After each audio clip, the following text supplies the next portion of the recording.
Sudah hampir 2 tahun Dodi Prapanca menggunakan mobil listrik. Sebelumnya ia menggunakan mobil berbahan bakar bensin. Butuh waktu sekitar 6 bulan untuk terbiasa ke stasiun pengisian kendaraan listrik umum SPKLU dari yang biasanya stasiun pengisian bahan bakar umum SPBU. Mobil listrik yang dibeli adalah jenis city car yang dibeli dalam kondisi baru. Awalnya hanya untuk digunakan dalam kota, namun karena kebutuhan, pria yang berprofesi sebagai wira swasta ini menggunakan mobil listrik untuk keluar kota. Ia menyadari bahwa kunci dari mobil listrik adalah baterai. Namun ia tak ambil pusing, pasalnya pihak produsen memberikan garansi baterai 8 tahun atau 120.000 km. Jika dalam kurun waktu 8 tahun kondisi kesehatan baterai di bawah 80%, maka akan diganti baru sel yang rusak. Harga satu sel baterai saat ini berkisar 2 juta rupiah. Satu gelondong baterai berkapasitas 26,7 kWh pada mobilnya dibanderol 80 juta rupiah. Selama 2 tahun pemakaian, kondisi kesehatan baterai masih di 94,5% dan di 40.000 km. Bahkan jika jarang digunakan, umur baterai dapat mencapai 20 tahun. Meski saat awal membeli harganya masih tinggi, namun Dodi mengaku puas selama menggunakan mobil listrik. Terlebih, minim perawatan, biaya pajak yang rendah dan hemat. Selain itu, tidak perlu memikirkan jenis oktan dan pengecasannya pun bisa dilakukan di rumah. Dalam pembelian sudah termasuk baterai, portable charger, wall charger, dan fasilitas lainnya. Jadi penggunaan yang biasanya saya habis untuk membeli bensin itu sekitar 3 juta sampai 3,5 juta per bulan, itu terkonversi menjadi 100 sampai 200 ribu per bulan. Biasanya saya bayar pajak untuk kendaraan biasa itu 3 sampai 6 juta per bulan, itu terkonversi menjadi 143 ribu per tahun, jadi 143 ribu per tahun. Jadi perawatan mobil kendaraan listrik ini justru lebih efisien, lebih optimal, dan juga tidak merepotkan. Itu kenapa? Karena tidak ada penggantian oli, tidak oli gardan ada, tapi oli mesin tidak ada penggantian air radiator. Jadi kalau saat ini biasanya produsen ataupun dealership itu menawarkan perawatan gratis selama 5 sampai 8 tahun. Lain lagi dengan Ari Wahyudi, pria yang sehari-hari berjualan ayam di pasar ini memilih menggunakan mobil listrik karena sejak 2020 sudah terbiasa menggunakan motor listrik.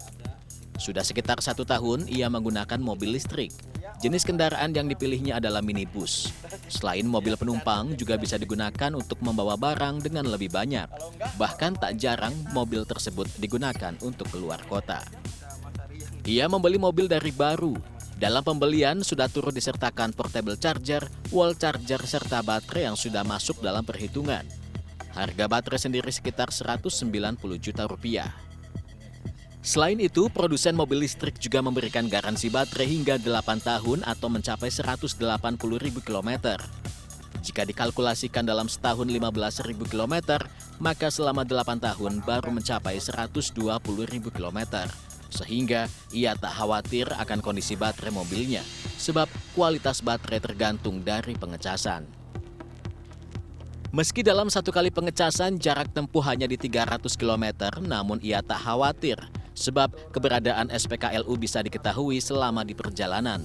Menurutnya, yang paling penting dari penggunaan mobil listrik adalah efisien. Efisiensinya yang kerasa itu sekitar 1:5 ya. Kalau misalnya kita ke Jakarta, kita menggunakan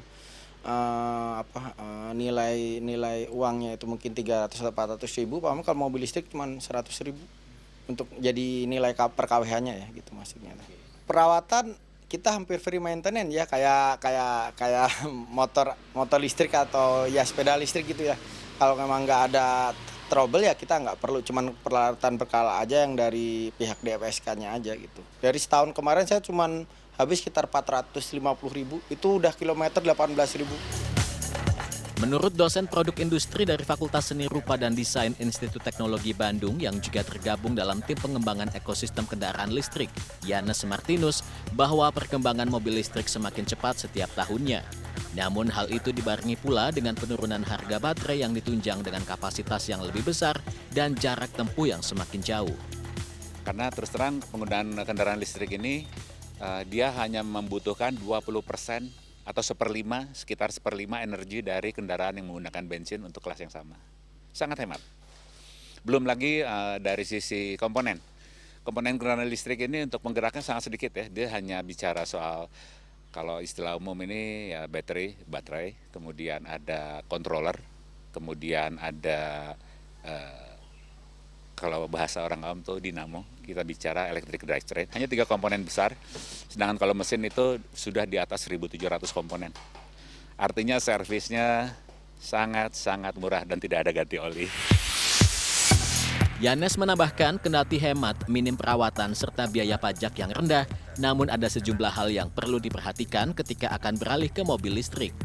Antara lain jumlah SPKLU yang saat ini masih terbatas hanya di kota-kota besar dan di tempat-tempat tertentu, juga teknologi baterai yang terus berubah setiap tahunnya. Karena itu, sebelum beralih ke mobil listrik, penting untuk mengecek layanan sel, servis, dan spare part dari merek kendaraan yang akan dibeli, garansi yang diberikan, serta merek tersebut apakah memiliki program membeli kembali dari konsumen. Tim Liputan CNN Indonesia, Bandung, Jawa Barat.